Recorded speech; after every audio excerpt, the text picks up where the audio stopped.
Rupert Bell, are you there? Well, I think I am. I'm in a field in Gloucestershire, Badminton, not a million miles from where the King spent last night, because he left London, I think, about 4 o'clock, came down the M4. He preceded, excuse me. It's all that talking. Well, I did a lot yesterday. He preceded me. He's at Highgrove tonight. Last night, his home just near Tetbury, where Badminton Horse Trials is obviously also near Tetbury.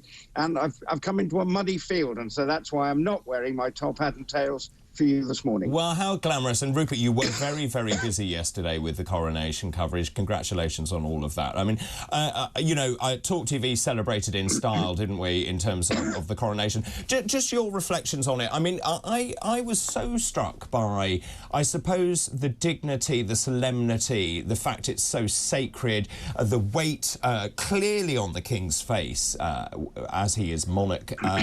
I thought the whole thing was pretty spectacular.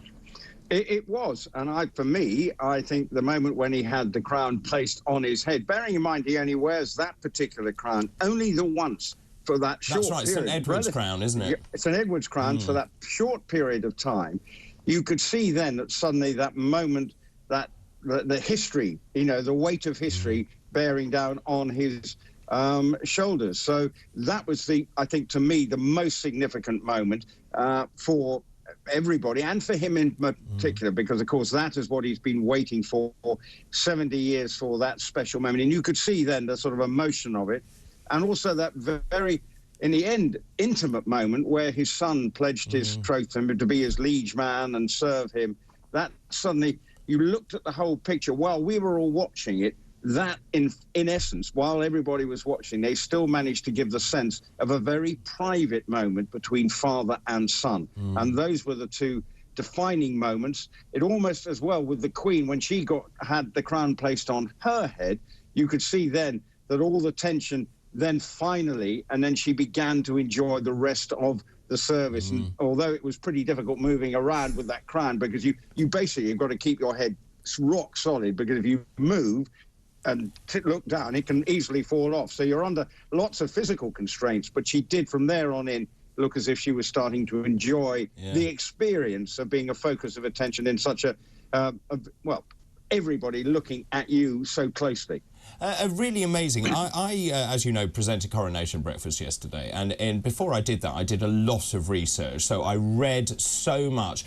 And in some ways, actually, I'm delighted I did that, because actually then the coronation made sense. The fact is, that's why I know it's St Edward's crown. You know, the chair that was used, St Edward's chair, that's 700 years old. It dates back to 1300. Once you understand the symbolism of everything that was done, and that's when you realise the rich tapestry of history in this country. I thought also something else that struck me, when the King was sitting on St Edward's chair facing the high altar, it was him and his allegiance to God, and I found that incredibly moving. Yeah, I think the whole thing, you know, you've even mentioned the sort of the words changing in elements of the service, but at heart, it is still very much the same. It has evolved through the time, from the moment, you know, Edward the Confessor built Westminster Abbey, and then William the Conqueror decided to sort of show his Britishness to be crowned in Westminster Abbey back in 1066.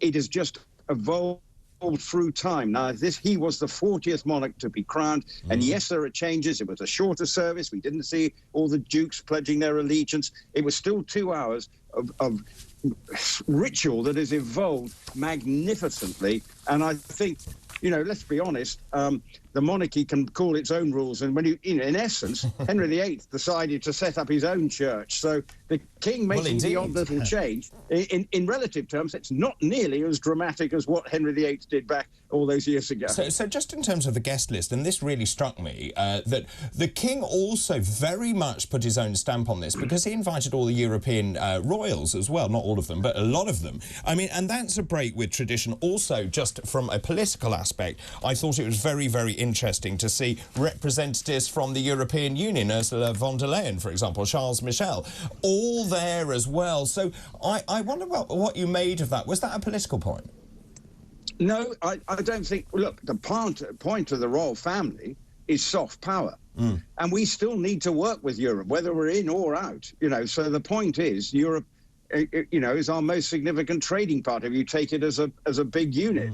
So in a way, his role is that soft power, and meeting all the Commonwealth leaders was equally as important in this post-Brexit environment. That is, in essence, one of the significant parts of the royal family. Yes, they can't make political statements and be seen to have an opinion, but they can help and are there to help the government of the time promote Britain. And yesterday was a manifestation of that, with all those world leaders who came in, all the European leaders who were here, royal family, and sort of uniting the royal families. We're in this together, mate, is a rather simplistic way of putting it.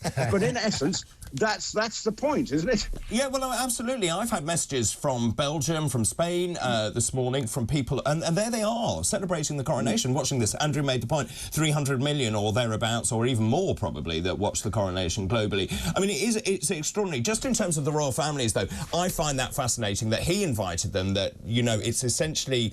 I don't know, in terms of the United Kingdom, even though they are royal families, no one has a royal family quite like ours. Yeah, no, well, whether he would have invited them, but I would have probably been working with the Foreign Office. The main thing is everyone we have diplomatic relations with was invited. And so that means why there was no Russians or North Koreans, and I don't know, there may be a couple of other countries that we don't have. That's why we saw a Chinese representative there. So there is very much, yeah, so there's very much a sort of political foreign policy element to it.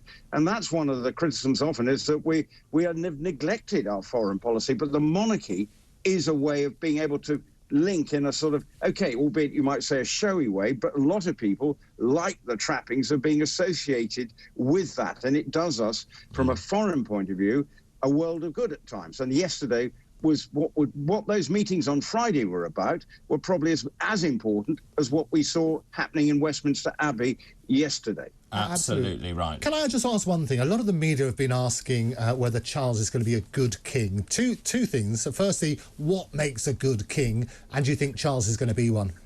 What makes a good king? Well, that is how long have you got? Well, I haven't got very long. Well, that's me just trying to think of an answer. In essence, do what he's doing. Don't rock the boat. Be there as just a steady hand on the tiller. That was the point of the Queen, and that is what he wants to make sure happens, that he doesn't rock the boat. He keeps the country, in the main, on side with him. Look, there are going to be dissenting voices, but looking at the way he's approached it is as steady as you go. We know he's got strong views on certain things, but he knows he has to be careful how he says it. But basically, if he carries on doing what he's doing so far, he should be all right, and will be leaving the monarchy and the ultimate thing for his son. And that moment in the Abbey yesterday was a testament to the constitution of the monarchy and what it means. Not the individual, it's the institution that's important for this country. Absolutely. Rupert, thank you very much indeed. That's Rupert Bell, our Talk Radio's royal correspondent.